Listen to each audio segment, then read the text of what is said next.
नवरात्रि के तीसरे दिन माँ चंद्रघंटा की पूजा की जाती है और ये माँ चंद्रघंटा की पूजा करने से शरीर में कष्ट रोग होते हैं वो दूर हो जाते हैं और नवरात्रि करने से घर में सुख शांति सुख समृद्धि बनी रहती है।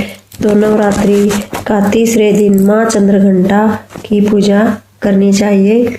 उसकी कथा आगे हम आपको सुनाएंगे। तीसरे नवरात्रि की कथा। हिंदू धार्मिक मान्यताओं अनुसार एक समय देवताओं और असुरों के बीच भयंकर युद्ध चल रहा था। तब असुरों का स्वामी महिषासुर ने देवताओं पर विजय प्राप्त कर इंद्र का सिंहासन छीन लिया था और खुद स्वर्ग का स्वामी बन बैठा था। स्वर्ग से निकाले जाने के बाद सभी देवतागण इस समस्या से निकलने के लिए त्रिदेव यानी ब्रह्मा, विष्णु और महेश के पास गए। वहां जाकर सभी देवताओं ने अपना दुख बताते हुए असुरों द्वारा किया गए अत्याचार और इंद्र, चंद्रमा, सूर्य, वायु में सभी देवताओं के छीने पर अधिकार के बारे में बता दिया। देवताओं की बात सुनकर ब्रह्मा, विष्णु और भगवान शिव शंकर अत्यंत क्रोधित हो गए। उसी समय तीनों के मुख से एक ऊर्जा उत्पन्न हुई। वही देवतागणों के शरीर से निकली हुई ऊर्जा भी उस ऊर्जा से जाकर मिल गई। तभी वहां एक कन्या उत्पन्न हुई। तब शंकर भगवान ने उस देवी को अपना त्रिशूल भेंट किया। भगवान विष्णु ने उन्हें अपना चक्र प्रदान किया। इसी तरह हर एक देवता ने माता को अस्त्र शस्त्र प्रदान किए।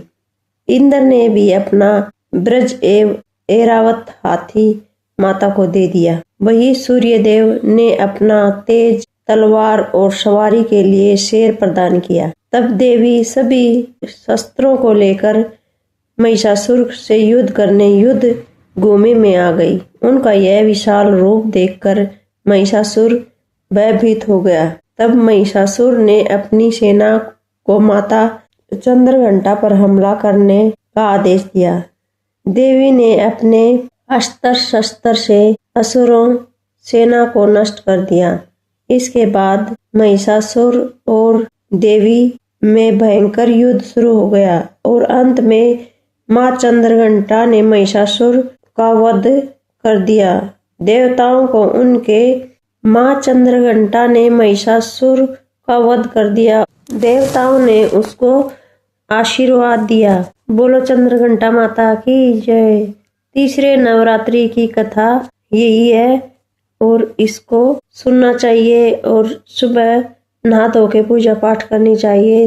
और कल तीसरा नवरात्रि है, चंद्रघंटा की पूजा होती है, उसमें माता की चंद्रघंटा माता की उसमें पूजा की जाती है। नवरात्रि के तीसरे दिन पूजी जाने वाली माँ चंद्रघंटा के माथे पर अर्धचंद्र है। भगवान शिव से विवाह होने के पश्चात देवी माँ गौरी ने अपने माथे पर अर्धचंद्र धारण करना आरंभ कर दिया, जिसके कारण उन्हें चंद्रघंटा के नाम से जाना जाने लगा।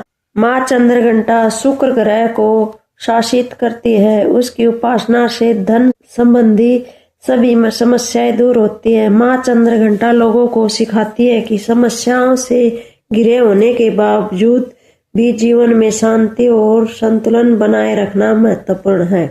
माँ की उपासना का पहला मंत्र है ओम हे ह्री क्ली चंद्रघंटाए नमः।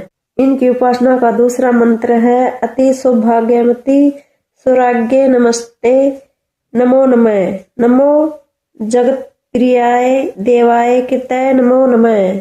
माँ को कमल का फूल